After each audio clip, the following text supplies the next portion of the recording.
Welcome back to another volume of truly disturbing tales from Reddit. Today we're going to be narrating 3 new unsettling stories taken directly from the platform.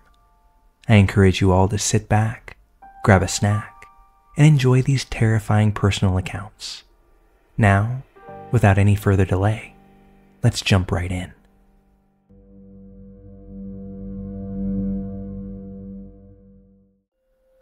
I'm currently in a professional graduate program for psychology and in my mid-20s. I met this guy, I'll call him Nate, at the start of the academic year and thought that he was very well put together, charming, and sensitive. He was very good at group exercises where we practiced counseling skills. He had this way with his words and came off as deeply compassionate. When we first met, I got a strange feeling off of him that I couldn't quite put my finger on. However, he was super charismatic with a trusting face and a dazzling smile, so it caused me to let my guard down. One weekend, we were drinking and watching movies at a mutual friend's house with a small group of people. Nate was very flirty with me and wanted to take shots with me in particular, which my friend Mia had noticed. I was later told that he was saying how badly he wanted to hook up with me. By midnight, I was admittedly very drunk and warm and wanted to go change out of my sweater. While I was completely topless, I caught a glimpse of someone walking by from the corner of my eye. Thinking it was just someone walking to the bathroom, I didn't pay much attention. But then I noticed the person come back and peer through the doorway again. Fortunately, Mia had come to check on me moments before and saw Nate looking into the room while I was unclothed. She blocked me from his view and yelled at him to get out. I was confused because I thought I had imagined it, even though Mia saw him too. Nate later said that I misperceived the situation, and I believed it, simply burying the incident in my mind. Now, before you judge me or anyone else for not coming forward sooner, just know that this man is the king of gaslighting and was able to manipulate all of our professors who were experienced doctors of psychology. After that evening, Mia told me exactly why she didn't want to leave me alone to go get changed. Apparently, weeks before, she had been at a party with Nate, where he attempted to take advantage of a drunk girl who could barely walk straight. He would have assaulted her, but his roommate heard what was going on and stopped him. This resulted in an hour-long argument between Nate and the roommate, before he agreed to leave the barely conscious girl alone. Then another woman came forward. She was in a relationship with Nate for 2 months and set boundaries in their sex life because she was saving herself for marriage. But Nate wasn't quite so willing to accept this. One night, after hanging out at the girl's apartment, she fell asleep on her couch, only to awake to Nate attempting to remove her pajama bottoms as she slept. She reiterated that she wasn't wanting to have sex with him, to which he responded with what he was doing was, quote, normal and an expectation within a relationship.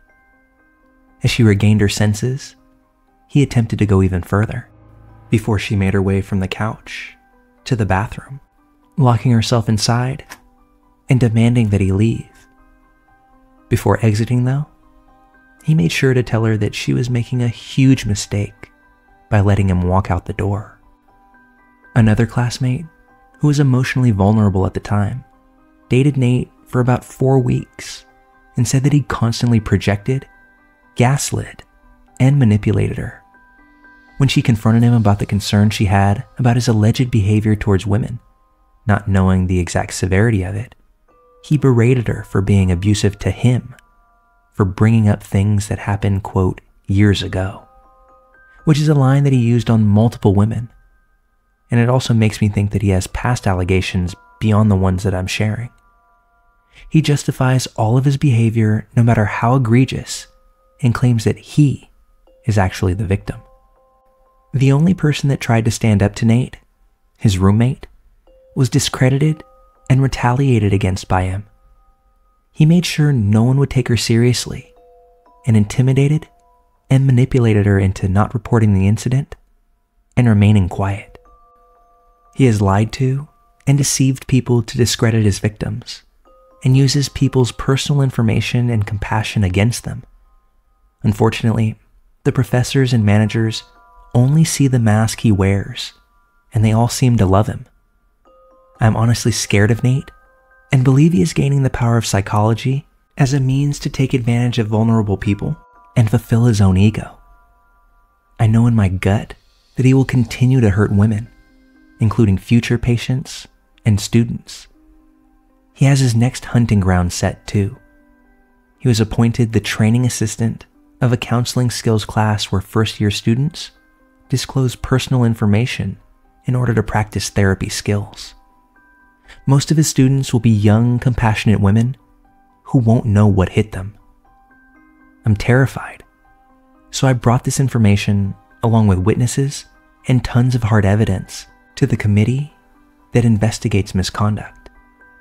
They are taking it very seriously, and it sounds like this motherfucker actually might be expelled and unable to practice psychology in the nation.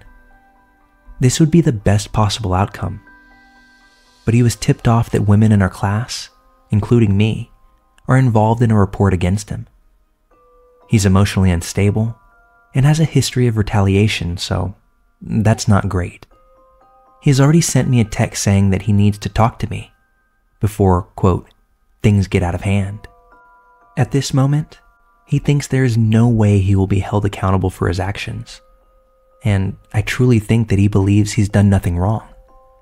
But he has no idea how strong our case is. He's going to find out how f***ed he is when they notify him of the formal complaint.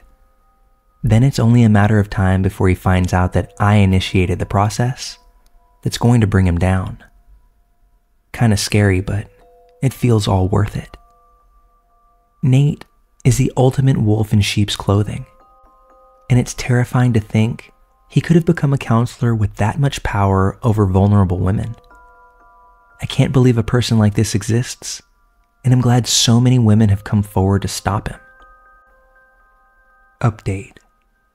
Reading back on this post is like I'm reading someone else's writing. There was too much I didn't know and just wasn't prepared for. So much happened after this that it deserves its own post.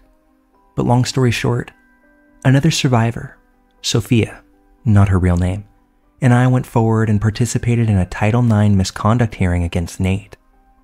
The university found him in violation of multiple sexual misconduct violations, including sexual assault, non-consensual intercourse, and sexual harassment in my case. For reasons unknown, they went against the recommended sanction for sexual assault, which is expulsion, and gave him a 4-year university suspension. My guess is that they did this to protect him under the Family Educational Rights and Privacy Act, which would therefore protect the institution. Also, the friend who tipped him off about the investigation was in fact the classmate who was, quote, emotionally vulnerable at the time. Turns out, she was a secondary aggressor who was in an on-again, off-again relationship with Nate and befriended me in order to help Nate manipulate and keep tabs on me. We even signed onto an apartment with a third roommate together. A week before the hearing, I discovered that her and Nate were secretly dating and that she gave him our new address as well as other private information. She did so much worse, but it ended with her moving out upon our request, only to move into another apartment within the same complex, then harassing and stalking me and another friend involved too. I was moving forward and trying to put it all behind me. But then a few months ago, Sophia and I discovered in separate incidents that Nate was working for 2 mental health jobs in our city. One of them was a mental health clinic that specializes in domestic and sexual violence. Sophia and I met up with a lawyer to discuss what we could legally do. We decided to file anonymous reports with our state's licensing board and reach out to his work's HR with his misconduct violations. The HR that I spoke to was a domestic violence counselor who had a similar experience to me, so she seemed genuine when she said she believed me and took this seriously. Of course, I know by now to proceed with caution in terms of hopes and expectations. The situation was traumatic, and something tells me I might not have seen the last of Nate, but I'm stronger and older now. I see things through a more realistic lens, and have learned how to accept things that seem impossible to get past. I know that one day, Nate is going to slip up so badly that he won't be able to get away with it anymore. I just hope that our work will make a difference for the next person that tries to stop him.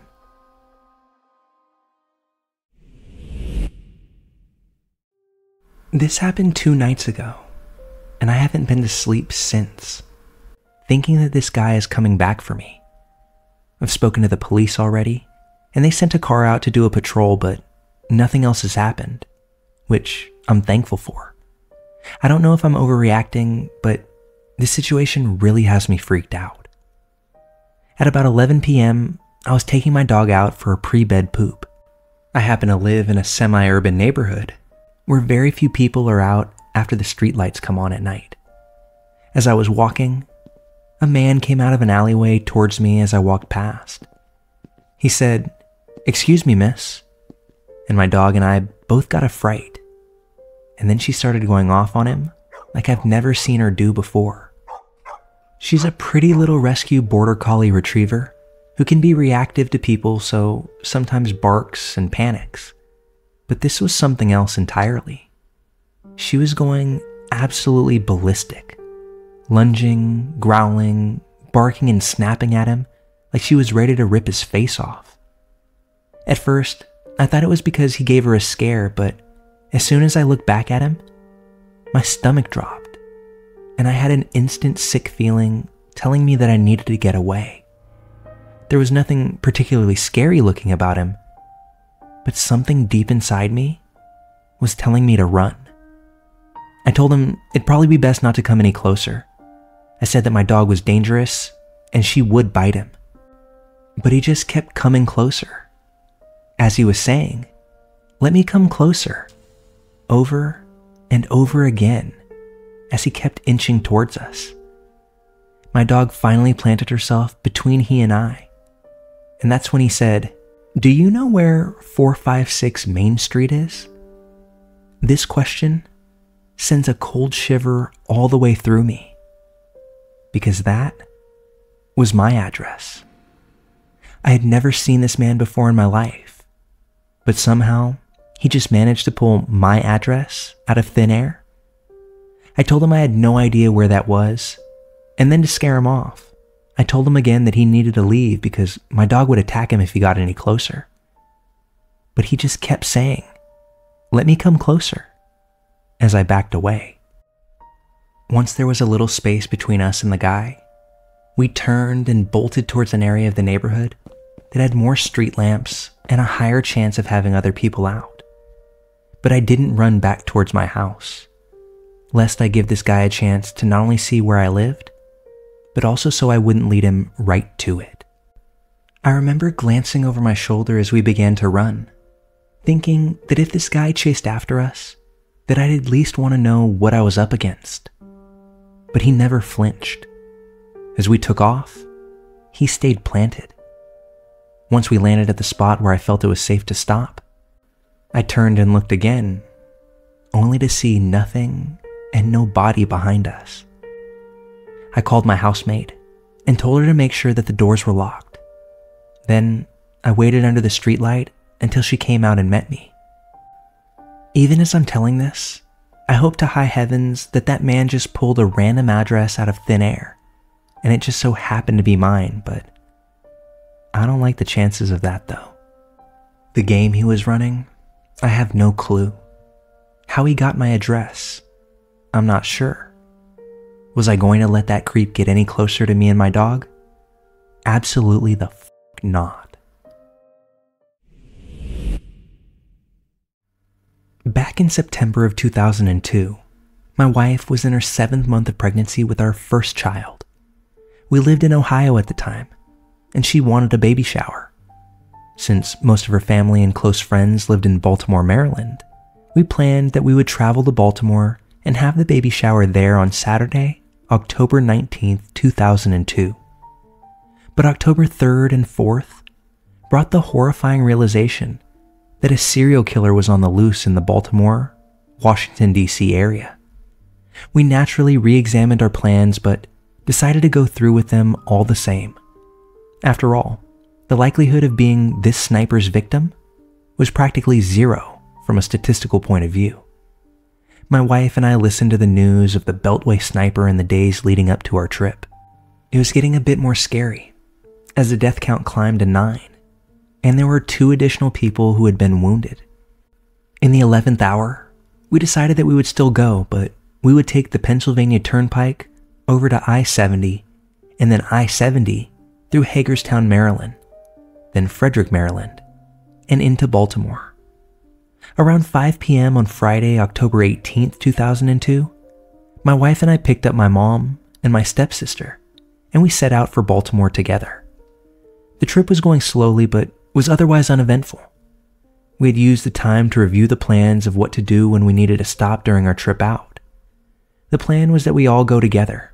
We don't dilly-dally. We get out of the car and into a building quickly, and vice versa.